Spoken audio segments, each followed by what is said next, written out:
parts of the Tshwane CBD without water this afternoon due to a major pipe leak in Nelson Mandela Drive and Willow Street. City of Tshwane officials say efforts to repair the pipeline have already started. Water supply is expected to be restored at around 5 o'clock this afternoon. Areas affected include Arcadia, Sunnyside and Milkoniek. Residents in those areas are warned it will take time for the system to fill up to capacity.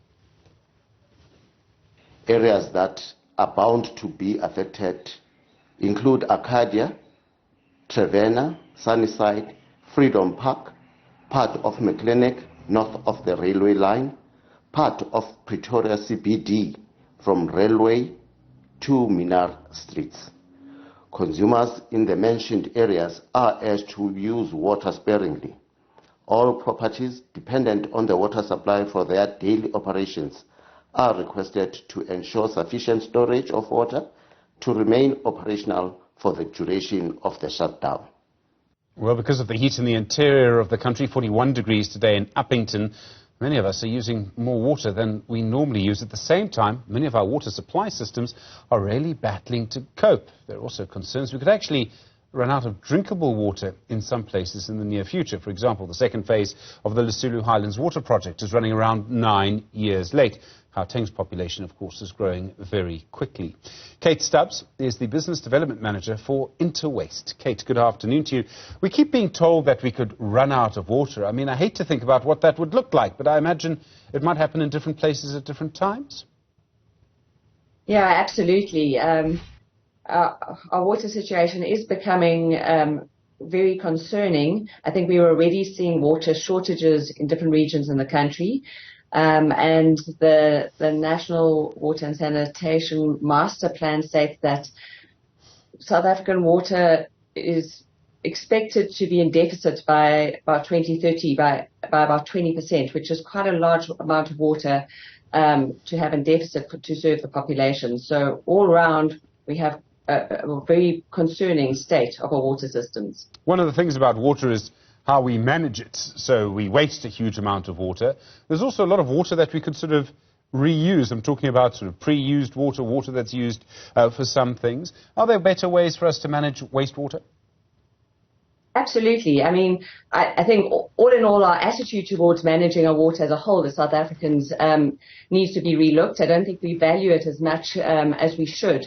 But what is exciting from a water mix perspective, I mean, we generally get our water from our river systems and our dams, but due to some legislative changes, certainly in the waste sector, there's a lot happening in terms of the reuse and reprocessing of wastewater. So wastewater comes, either there's wastewater in our sewage systems and you know, our municipalities generally run our wastewater treatment plants, but from an industrial perspective, there are lots of new processes, technologies and systems that we can use to repurpose water. And excitingly, most effluent, we call it effluent or wastewater, can be reprocessed and reused safely, up to potable drinking standards, but also just for reuse back into industrial processes or for safe release into rivers and catchment areas and back into the environment.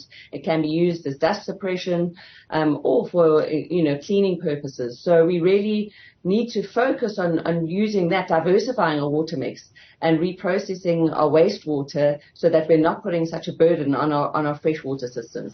How difficult is it to treat water in that way? And I mean, their processes have been doing this for many years. I presume some of them could be expensive and some could be cheaper. What kind of processes should we be looking at? Well, I mean, so it depends on how contaminated the water is. So there's some simple processes. I think even sewage treatment is not a highly complex process, but I think we should know from the recent Green Drop report, which is a national report which gives transparency and data on the state of our wastewater treatment plants, that they are in a dire state and they are one of the key causes of pollution into our system. So, but it's a fairly rudimentary, basic, well-proven process. Some of the things that we're investing in are more hazardous types of effluent streams. It's quite a heavy investment and an extremely technical process, but we need both. I mean, we need people looking at some of the more simple processes for wastewater and then also looking at more hazardous streams, because those obviously have a much more dire effect on the environment. So there's a wide range of ways in doing so, some fairly simple and some a lot more complex. Do they require energy? Are they expensive to actually do?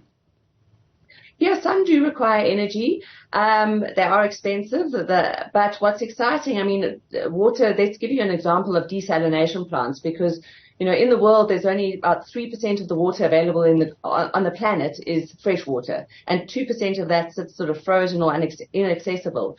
So we have this large water body of saline in the seas, and, you know, there are desalination plants which are working all over the world, but they typically are highly energy intensive, which wouldn't really work in our situation with our current energy crisis.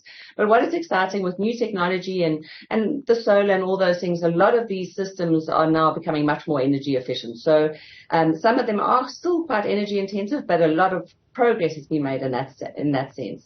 Kate, so, I mean, underneath all of this is the way that our water system works. Our National Water Department's responsible for the major dams. I think they're responsible for around 20 of the major dams. Think the Vaal Dam, for example. Councils, our favourite thing, councils are responsible for all of the other infrastructure. And they can't keep a lot of their water infrastructure running at the moment. So now to say to them, you actually need to manage this water as well, do you think they're really able to do that? You know, there's always good stories, but in general, if you look at the reports, we haven't invested enough and in terms of maintaining, repairing, operating our systems or invest in new systems. So one of the big concerns, I mean, in Gauteng alone, 35% of the freshwater, clean drinking water produced and sent through the distribution system is currently being lost purely to leakages. I mean, that's criminal. So not enough has been done in the simple maintenance and repair of leaks and investment in the systems. Okay, so there's a lot that needs to be done there. I don't know if councils will ever be able to take this on. I mean, would you suggest maybe the National Department needs to take it over? I don't know if it has the capacity either. Either way, we're going to need to spend a lot more money on our water systems, and someone's going to have to do it. It almost doesn't matter which part of government does. No, I just think we're at a state where we all have to take responsibility, and even as individuals in our homes, but it's going to need quite a collective and collaborative effort to preserve our water resources. There's still a bit of time, but also a collective mindset shift in the country of how we actually value our water resource. Yeah, I don't think we can sit back as individuals or as businesses and just hope that departments and municipalities are going to solve this problem. One of the things about all of this is that many people are trying to sort of get off the electricity grid as much as they can. Actually, very hard to get off a sort of water and sanitation grid. You may, in some parts of the country, get enough water sort of year-round to be able to store enough. Not many parts, but maybe. The problem in the end, and I mean, the problem in the end is actually excrement. It's actually that sewage. It's actually almost impossible to deal with that unless you deal with it through a proper sanitation system involving water, pipes and networks. Yeah, correct. It's as I say, you know, I think we should all be a lot more worried about our water situation than our energy situation. Energy we can create, but water is finite, and it's not as simple to fix. Kate Stubbs, thank you, Head of Business Development at Interwaste. Do appreciate the time.